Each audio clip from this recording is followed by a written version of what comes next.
Magnolia was added to the Gucci's Flora Gorgeous range in 2023. It comes in a beautiful shade of lilac violet and Gucci's iconic floral pattern.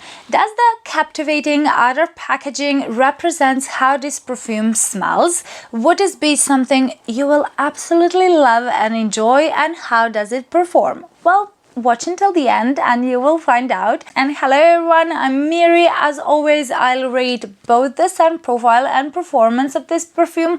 But before we start with how gorgeous Magnolia smells, I have to say that initially, because of the purple bottle, I thought this flanker would be called Gorgeous Iris. Iris is very popular and recent perfume releases had a lot of iris. For example, Lancome's La Vie est Belle Iris Absolue, Jean Paul Gaultier's La Belle Paradise Garden, Elisabeth's Elixir, and that is just to name a few. So I don't think the bottle matches the essence of Magnolia, but I do love the whole vintage artwork, flaken aesthetics, and the way each perfume in Gucci's Flora Gorgeous range is built around one flower. So what about the scent profile? The opening is very powdery, creamy and sweet because of the coconut, but at the same time it's fruity and sparkling because of the dewberry. Coconut in perfumes usually becomes a scent and lotion kind of accord, but here coconut doesn't give any sunscreen vibe. It's just deliciously smooth, creamy and slightly powdery. It's a bit more in the background, but still it gives almost an edible gourmand feeling because it's so creamy, it's warm, it's fluffy, and berries add just like a burst of freshness to the sweet coconut creaminess. But I have to say that dewberries have that indistinct fruitiness with hint of cherry. So the opening has a candy-like quality. It smells like a cherry, coconut candy, or those fruity scented body powders people used to wear, or even if you know of those like beaded necklaces made out of sugar fruity candies, it smells like that as well. So the opening is just sweet, fruity, powdery, and completely mesmerizing to me. After 5 to 10 minutes, floral chords start to emerge in the picture, but Magnolia never becomes very noticeable. You get maybe like a squint of Magnolia essence. Instead, clean jasmine is the most detectable floral note I can smell. But to be completely honest, if I didn't know the notes in this perfume, I would say, yes, you get some florals here, but it would be like extremely hard for me to pinpoint what kind of flowers were used. They're pretty much indistinct, nondescript. They're blended into a mash of sweet, creamy florals that lean a bit to the soapy, waxy territory. There's a hint of tart berries from the top, together with some herbal muskiness from the sage, but I feel like the middle notes show up in this perfume only for about half an hour, and then the base notes overpower the floral heart. So the scent changes from the scent of fruity coconut candy to the scent of indistinct floral orchard, but as I've mentioned, middle notes don't last long.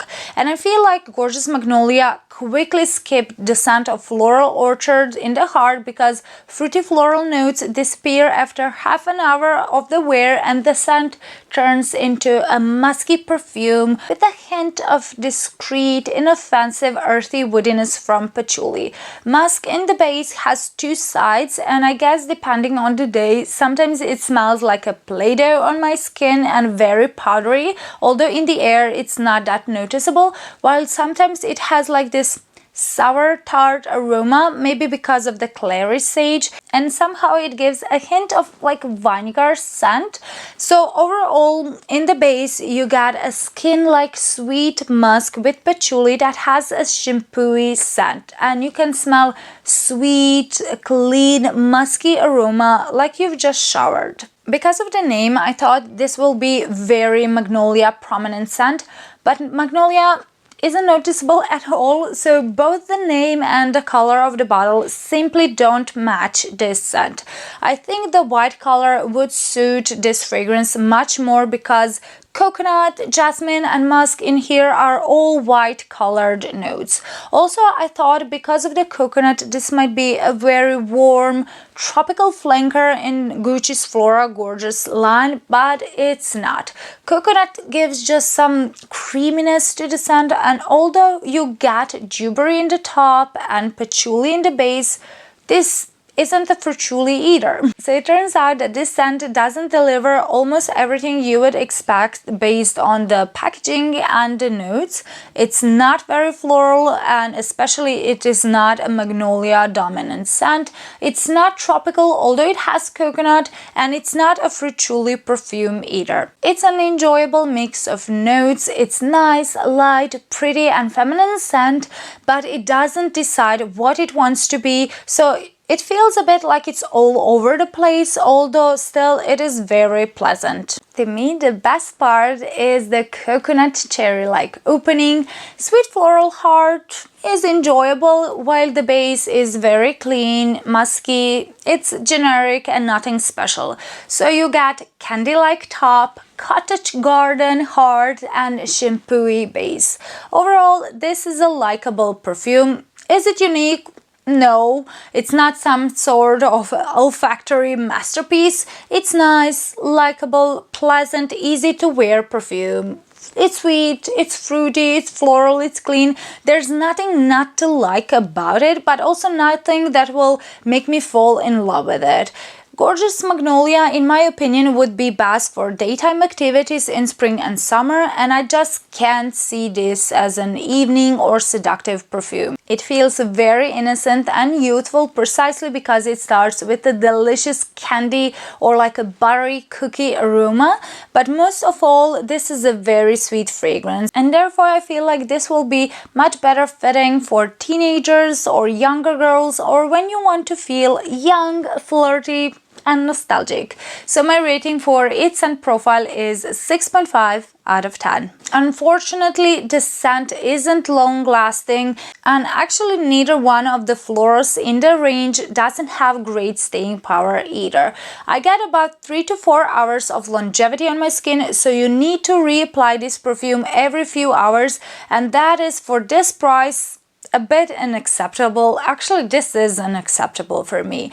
The scent projects for the first half an hour, but then the base notes come out and the scent just becomes very intimate. It sits very close to the skin, and you have to put your nose to your skin to even smell it on yourself. I thought that maybe I became anosmic to it, but even though I sprayed it heavily on myself, my family couldn't smell it on me after 3 to 4 hours. So although this is an eau de parfum, it performs like eau de toilette, and therefore my rating for its performance is 4.5 out of 10. Have you tried Gorgeous Magnolia? How it smells and performs on you? And do you think the price is justified for this fragrance? Share your thoughts in the comments. And before the final rating, and before I let you know, will this fragrance stay in my collection? Here are just some factors you need to consider before blind buying it. The first negative point: this is nothing groundbreaking. If you love niche offerings,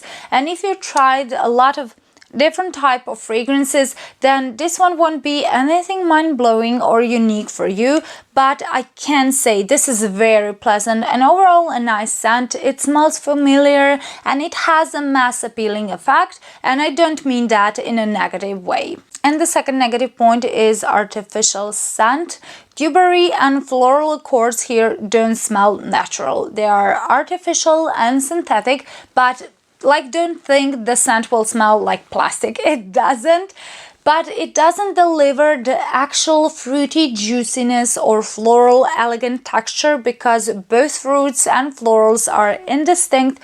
They feel like they're mishmashed, and the scent finishes with a shampooy vibe, so it doesn't feel very elegant or expensive, at least not to me. And now positive points. First one is great bottle size. This small bottle is perfect to tuck away in a handbag because it's not too big, it's not bulky, and it is sturdy, so it won't break easily. But just something to be aware of. The color of the bottle is opaque, so you can't see the level of the juice in the bottle, and I just wanted to let you know if you usually prefer clear, transparent bottles. And the second positive point is patchouli. In some perfumes, patchouli can be very earthy and dirty smelling, so it is a polarizing note, but here patchouli is not dominant. It's nicely blended, so it grounds the fragrance without overpowering other notes or being unpleasant. So even if you dislike patchouli, this perfume is pretty safe. And if it sounds interesting to you, then check out Gorgeous Magnolia. Gorgeous Magnolia tries to appeal to a broad audience because it smells candy-like at the top, but fresh, clean and shampooy in the base. It's floral but fruity. It has coconut with patchouli, but even if you dislike both coconut and patchouli, you will still like this perfume. Overall, it is a fragrance that tries to be likable and sellable. It succeeds. It's a general crowd pleaser. It is a nice, light, playful perfume that is very easy to wear. And if you like sweet, floral, fruity, powdery, musky perfumes, try out Gorgeous Magnolia. This isn't a perfume that will offend anyone, and it's so light so you can wear it for casual everyday wear, for work, gym, running errands, school, and so on. Precisely because it's so light, fun, and fresh, I think it will struggle in the winter, so this is a spring and summer perfume. If I consider both the scent profile and performance, I feel like there are much better fruity, floral, or even musky perfumes in the designer market, so this isn't something I will keep in my collection. I think even Britney Spears' Midnight Fantasy or Taylor Swift's Wonderstruck last better, and they are cheaper. I wouldn't buy this perfume for myself, but I would give Gorgeous Magnolia if I had a teenage daughter. Let's say if I had, I would gift it to her or to my younger siblings, nephews. And overall, if you like Marc Jacobs Daisy line, then I think you will like this new addition to the Gucci's Flora Gorgeous range. So 3 words or adjectives I would describe it with would be candy-like floral shampoo, and my overall rating is 5.5 out of 10, mostly because of the poor performance. Share your thoughts about this fragrance in the comments, and if you want to see comparison between previous 2 versions in this range, Gorgeous Gardenia and Gorgeous Jasmine, then check out this video. I will see you there. Bye!